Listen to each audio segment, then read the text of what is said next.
ಧ್ಯಾನ ಮಾಡಿ. ನಿದ್ದೆ ಅದು ಹೇಗೆ ಬರ್ತದೆ ಹಾಗೆ. ಅದು ನಾವು ಹೇಳಿದಾಗ ಮಾಡ್ಬೋದು. ತುಂಬ ಬಂದ್ರೆ ತೊಂದರೆ ಇಲ್ಲ. ಮದುವೆ ಮುಗಿದ್ರು ತೊಂದರೆ. ಗಳಿಗೆ 5ರ ಒಳಗೆ ಹೊರಟು ಗಳಿಗೆ 5ರ ಒಳಗೆ ಬಾಯ್ಪಾಟ್ ಆಗಿತ್ತು. ಹೌದಾ? ಅದೆಲ್ಲ ಸಿದ್ಧ ಮಾಡ್ಬೇಕು. ಆಗ್ಲಿಲ್ಲ ನಿಧಾನ ಅಡಿಗೆ ಮಾಡಿ ಇಟ್ಟಿದ್ದೀಯಾ?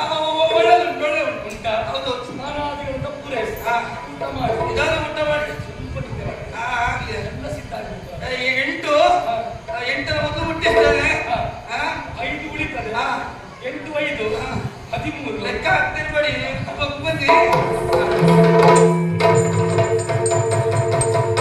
ಭೂಪತಿಯನ್ನು ಒಪ್ಪಿಸಿದ ಹಾಗಾಯಿ ರಥ ಸಿದ್ಧ ಆಗಬೇಕೋ ಬೇಡವೋ?